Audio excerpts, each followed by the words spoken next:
नमस्ते, कैसे हैं आप लोग। मैं संदीप कुमार पाठक, जनतंत्र इंटर कॉलेज से पीटीए संस्कृत शिक्षक। दिग्दर्शिका आज के प्रथम पाठ भोजस्य औदार्यम को लेकर के आया हूँ। आइए मेरे साथ आप लोग भी भोजस्य औदार्यम के पाठ को पढ़ते हैं। भोजस्य औदार्यम, महाराज भोज की उदारता।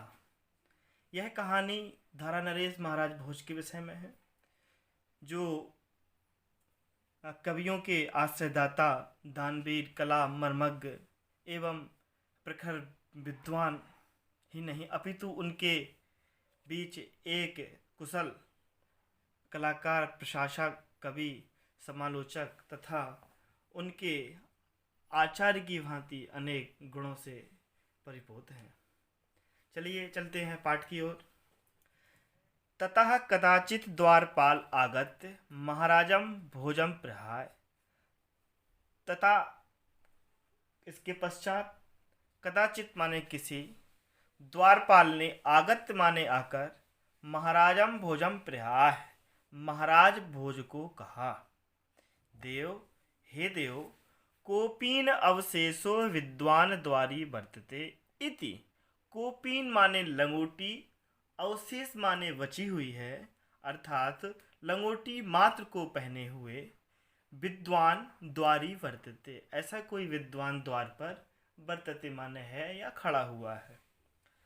राजा प्रवेशय इति, राजा ने कहा प्रवेश कराइए, इति माने ऐसा।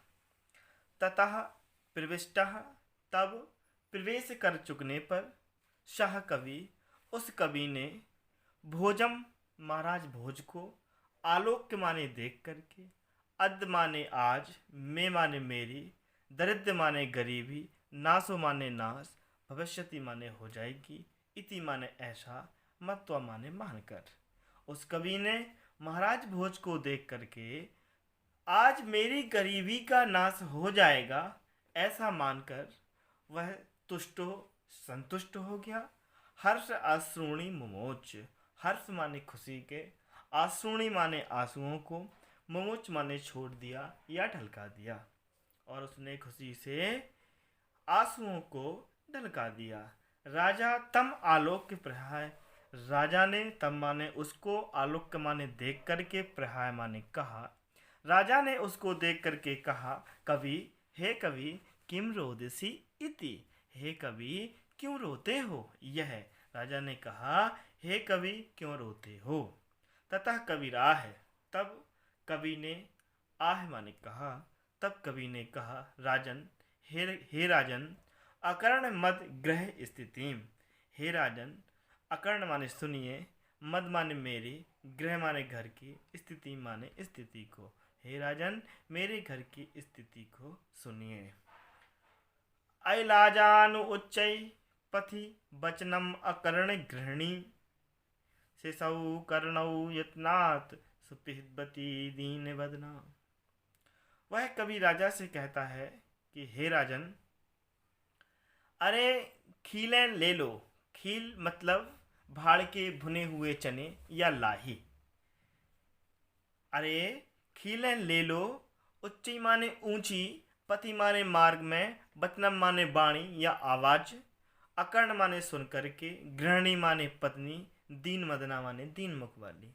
हे राजन, मेरी दीन मुख वाली पत्नी ने मार्ग में उठी ऊंची आवाज खीलें ले लो को सुनकर के, शिशु माने बच्चों के, कर्णव माने कानों को, यत्नात् माने प्रयास पूर्वक, सुपितवती माने बंद कर दिया। हे राजन, मेरी दीनमुख वाली पत्नी ने मार्ग में उठी ऊंची आवाज कि खीलें ले लो को सुन करके बच्चों के कानों को यत्न पूर्वक बंद कर लिया, और मैं क्षीण उपाय मुझ गरीब की ओर यत कृत ज्यों ही की, दृश्य आश्रु बहुले दृष्टि, आश्रु बहुले आंसुओं को बहाती हुई दृष्टि, जैसे ही मुझ गरीब की ओर अपनी आंसू बहाती हुई दृष्टि को किया, ततः माने वह अंतः माने हृदय में, शल्यम माने कांटे के समान, में माने मेरे, हे महाराज वह मेरे हृदय में कांटे के समान चुभ गई,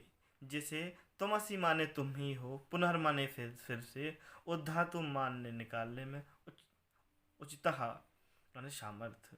हे महाराज, जिसे निकालने में आप ही सामर्थ हैं। राजा ने कहा, शिव शिव शिव, कल्याण हो कल्याण हो।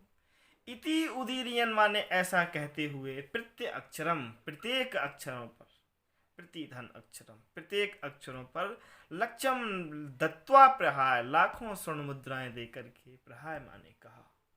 राजा ने कल्याण हो ऐसा कहते हुए प्रत्येक अक्षरों पर लाखों स्वर्ण मुद्राएं देकर के कहा। त्वरितम गच्छ गेहम, शीघ्र ही, गच्छ माने जाओ, गेहम माने घर को, शीघ्र ही घर को जाओ। तुत गृहिणी खिन्ना वर्तते, आपकी पत्नी दुखी है। अन्यतः दूसरे दिन भोजः श्री महेश्वरम नमितुम शिवालय अभ्यगच्छत। दूसरे दिन महाराज भोज श्री महेश्वर अर्थात भगवान शंकर को नमितुम माने नमस्कार करने के लिए शिवालय अभ्यगच्छत शिवालय गए हुए थे। तदा माने तब कोयपि ब्राह्मणः राजानम शिव सन्निधौ प्रहाय। तब किसी ब्राह्मण ने राजा को शिव सन्निधौ भगवान शंकर के पास में ही प्रहाय माने कहा। तब किसी ब्राह्मण ने राजा भोज को भगवान शंकर के पास में ही प्रहाय माने कहा। देव, हे देव, अर्धम दान वैरिणा गिरिजाया अपि अर्धम शिवस्य अहृतम देव इत्थम जगति तले पुरहरा भावे समुन्मीलति। हे महाराज, हे राजन, अर्धम दानव वैरिणा गिरिजायापि अर्धम शिवस्य आहृतम। हे राजन, गिरिजायापि पार्वती ने अर्धम माने आधे, शिवस्य माने भगवान शंकर के भाग को, आहृतम माने ले लिया है। हे राजन, अर्धम दानव वैरिणा और आधे भाग को दानव वैरिणा, दानव अर्थात राक्षसों के, वैरी माने शत्रु अर्थात विष्णु, राक्षसों के शत्रु अर्थात विष्णु ने अहृतम माने ले लिया है। हे राजन, भगवान शंकर के आधे भाग को विष्णु ने ले लिया है और आधे भाग को गिरिजाया अपि उनकी पत्नी पार्वती ने ले लिया है। हे देव, इत्थम माने इस प्रकार से, जगति तले धरती के तल पर, पुरहर अभावे पहले से, हर माने शंकर का, अभाव माने कमी, जिससे पहले से भगवान शंकर की धरती पर कमी, समुन्मीलति माने दिखाई दी। तो गंगा सागरम, तो गंगा जी सागरम सागर में चली गई। अम्बरम शशिकला, और चंद्रमा की कलाएं, शशिकला चंद्रमा की कलाएं अम्बरम आसमान में चली गई, आकाश में चली गई। नागाधिपा क्षमातलम, और शेषनाग क्षमातलम पाताल लोक में चले गए। सर्वज्ञत्वम अधीश्वरत्वम गमत त्वाम माम तु भिक्षाटनम, और महाराज जो सर्वज्ञता थी भगवान शंकर की, अधीश्वरता थी, त्वाम गमत महाराज वो आप में चली गई। माम तु भिक्षाटनम, मुझे क्या मिला, केवल भीख मांगना। राजा तुष्टा, राजा बड़ा संतुष्ट हो गया। तस्मय प्रत्य अक्षरम लक्षम ददौ, राजा ने उसके लिए भी लाखों स्वर्ण मुद्राएं दे दी। अन्यतः इसके बाद राजा समूह उपस्थिताम सीताम प्रहा, पास में ही खड़ी हुई सीताम प्रहा, सीता नामक एक कवित्री थी, और सीता नामक कवित्री से राजा ने प्रहा माने कहा। देवी प्रभातम वर्णय इति, हे देवी प्रभातम वर्णय, प्रभात कालीन बेला का वर्णन कीजिए। सीता प्रहा, सीता नामक जो कवित्री थी, प्रहा माने बोली, कहती है कि विरल विरला स्थूल तारा कला विहु सज्जनः मनियो मुनि सर्वत्यो प्रसन्न भूत नभः। वो कहती है कि हे राजन, विरल विरला स्थूल तारा, एक आध ही आसमान में स्थूल माने मोटे या बड़े, तारा माने तारे दिखाई दे रहे हैं।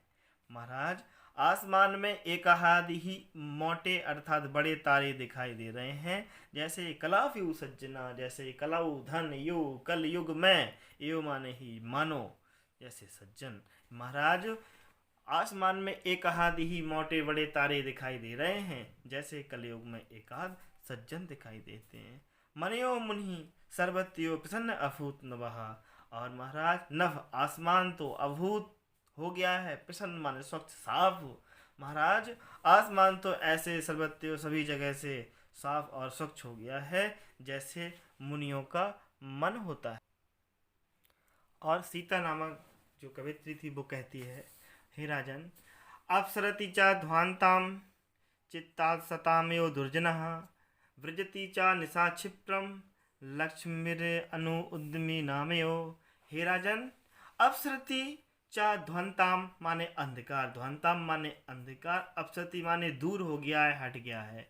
महाराज, अंधकार तो ऐसे हट गया है आसमान से जैसे चित्तात माने हृदय से, सताम माने सज्जनों के, यो माने मानो, दुर्जना माने दुर्जन, जैसे सज्जनों के हृदय से दुर्जन लोग दूर हो जाते हैं, हट जाते हैं। वज्रति नष्ट हो गई है, चा माने और, निशा माने रात्रि, क्षिप्रम माने शीघ्रता थे। और महाराज, रात्रि तो ऐसे शीघ्रता से नष्ट हो गई है जैसे लक्ष्मी अनुउद्यमी नामयो, जैसे आलसियों के पास से, अनुउद्यमी आलसियों के पास से लक्ष्मी शीघ्रता से नष्ट हो जाती है। राजा तस्यै लक्ष्यम दत्वा कालिदासम प्रहा, राजा ने तस्यै माने उसके लिए भी, लक्ष्यम माने लाखों स्वर्ण मुद्राएं, दत्वा माने दे करके, कालिदासम प्रहा कालिदास नामक एक कवि से कहा, सखे, हे मित्र, तुम अपनी प्रभातम वर्णय, तुम भी प्रभात कालीन बेला का वर्णन कीजिए। इति माने ऐसा। क्या कहा? हे कवि, हे सखे, हे मित्र, तुम भी प्रभात कालीन बेला का वर्णन कीजिए। ततः कवि कालिदास प्रहा, तब कालिदास जी ने कहा, अभूत प्राची पिंगला रसपतियो प्राप्य कनकम गदच्छाया चंद्रो बुद्धजन यो ग्राम सदृशी। अभूत माने हो गई है, प्राची माने पूर्व दिशा, पिंगला माने पीली, रसपति माने पारे के, यो माने समान, प्राप्त माने प्राप्त करके, कनकम माने सोने के रंग को। कालिदास जी ने कहा कि हे राजन, हे महाराज, पूर्व दिशा सोने के रंग को प्राप्त करके पारे के समान पीली हो गई है। हे राजन, पूर्व दिशा सोने के रंग को प्राप्त करके पारे के समान पीली हो गई है। गत छाया चंद्रयो बुद्ध जनयो ग्राम सदृशी, और गत छाया चंद्रो चंद्रमा की परछाई तो ऐसे चली गई है जैसे बुद्ध जन बुद्धिमान व्यक्ति ग्राम सदृशी गमारों की समाज से चला जाता है, सभा से चला जाता है। क्षणम क्षीणस तारा, क्षण भर में, क्षीण माने नष्ट हो गए, तारा माने तारे, और तारे जो तारेगढ़ थे महाराज, वो क्षण भर में शीघ्रता से नष्ट हो गए हैं। उसी प्रकार जिस प्रकार से नृपतियों अनुद्यम पर, जिस प्रकार से आलसी राजाओं के पास से आलसी राजा नष्ट हो जाते हैं। ना दीपा राजन्ते द्रविण रहित नामियो गुणः, ना दीपा राजन्ते, और महाराज प्रभात काल में ना दीपा राजन्ते, ना माने नहीं, दीपा माने दीपक, राजन्ते माने सुशोभित हो रहे हैं। और महाराज, प्रभात काल में दीपक उसी प्रकार से सुशोभित नहीं हो रहे हैं जिस प्रकार से द्रवित रहित नामयो गुणः, जिस प्रकार से धन से रहित गुणवान व्यक्ति कहीं शोभा के पात्र नहीं होते, उसी प्रकार से महाराज इस प्रभात काल में दीपक शोभा से हीन हो गए हैं। राजा अति तुष्टा, राजा अत्यंत संतुष्ट हो गया। तस्मै प्रत्य अक्षरम लक्ष्यम ददौ, राजा ने उसके लिए भी प्रत्येक अक्षरों पर लाखों स्वर्ण मुद्राएं दे दी। इस प्रकार से महाराज भोज बड़े उदारवादी राजा हैं। धन्यवाद।